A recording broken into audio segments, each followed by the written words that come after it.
Irmão Marcos, referente também na história, aconteceu algo assim que veio tirar o povo de Deus um pouco do foco, que é Cristo. E essa veio também de forma sistemática, como a gente conhece como a teologia da prosperidade. Meu Deus. O que você tem para falar um pouco sobre isso, cara? Meu Deus.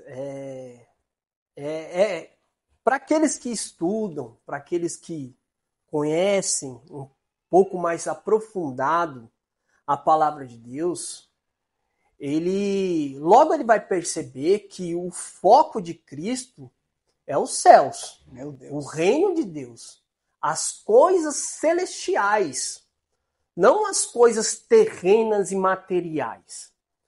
Então essa teologia da prosperidade que surgiu aí no começo da década de 80, ela faz com que o homem crie raízes nessa terra. Olha só. Porque ela vai enfatizar o quê? Olha, o meu Deus que eu sirvo é o dono do ouro e da prata, então eu não posso passar por dificuldade.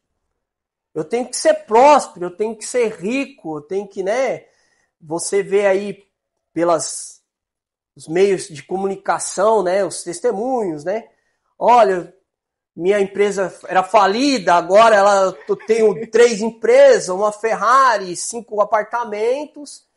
E, na verdade, isso não é uma teologia bíblica, que aquele que era todo cheio da sua glória e esplendor, ele se tornou dos mais humildes homens. A Bíblia vai dizer que não tinha onde encostar a sua cabeça, né? Foi um dos mais humildes. Isaías 53 vai dizer que ele era um homem de dores, ele era experimentado no trabalho, né? Homem digno, ninguém fazia caso dele algum, né? E se fez do homem mais simples possível. Então hoje nós vemos assim que algumas situações da igreja atual não condiz com a palavra de Deus. Então se você estudar um pouquinho mais, né, se aprofundar um pouquinho mais, for um pouquinho mais maduro, certamente você não vai ser levado por essa teologia da prosperidade. Meu Deus, isso é muito forte, mano. Jesus mesmo disse que a vida do homem não consiste naquilo que ele tem, né? Jesus mesmo fala isso. Tem pessoas que falam, se a minha vida não é abençoada, então isso significa que Deus não está comigo. Aí, se eu não me engano, acho que o autor é John Biber, que ele diz, se a nossa vida é medida só por nossas bênçãos, então Deus odiava o apóstolo Paulo. Porque aquele cara sofreu muito, né, Marcos? Sofreu. Mas é um cara, hoje estamos falando aqui sobre ele, ele foi o cara que sistematizou o evangelho, ensinando, e ele falava da maior riqueza que ele tinha, que era Cristo, que ele deixou tudo. Eu considero tudo como perco, como esterco, por causa de Cristo. Então, se você quer se aprofundar na teologia da prosperidade, eu tenho uma para te indicar. Qual? A prosperidade é Cristo. Procura Cristo, que você vai viver as coisas mais prósperas deste mundo.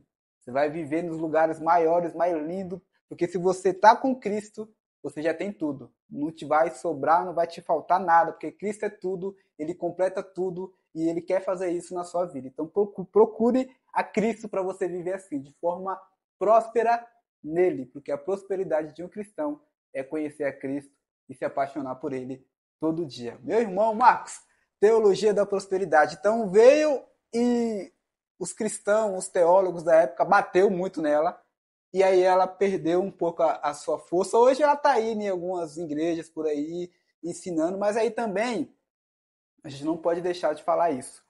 Tem as pessoas que querem induzir as pessoas por este caminho, e também tem as pessoas que querem esse caminho.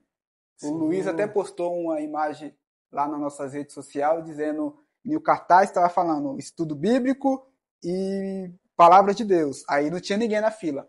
Revelação, CPF, não sei o que, a fila cheia. Então, ou seja, o povo também acaba alimentando esse sistema.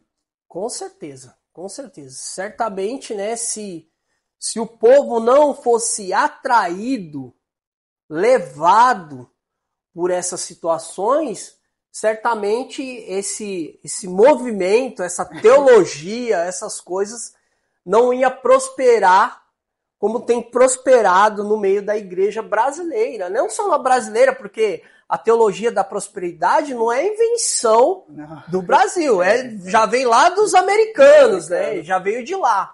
Então, alguém que esteve lá, viu e trouxe, né, para o Brasil e o negócio pegou. O negócio pegou e espalhou aí. Mas eu tenho... Certamente posso falar aqui com convicção que isso não é uma teologia bíblica.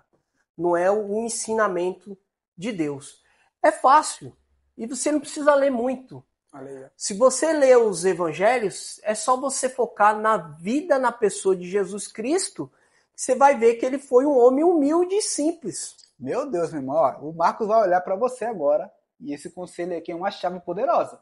Então já anota aí, olha só a dica que ele tá dando para você aqui, o direcionamento. Irmão Marcos, vai lá, meu filho, fala isso de novo para essa câmera aqui, para esse povo ouvir isso aí. Olha, a teologia da prosperidade não é uma teologia bíblica. Se você estudar só os evangélicos focado na pessoa de Cristo, você vai ver que ele foi uma pessoa humilde e simples. Ele não tinha nem casa, o barco que ele usava, né, como meio de transporte nem dele era. Quando ele entrou em Jerusalém, nem a jumentinha era dele. Então ele era uma pessoa simples. Ele não era uma pessoa rica nem milionária e nem pregava esse evangelho aí.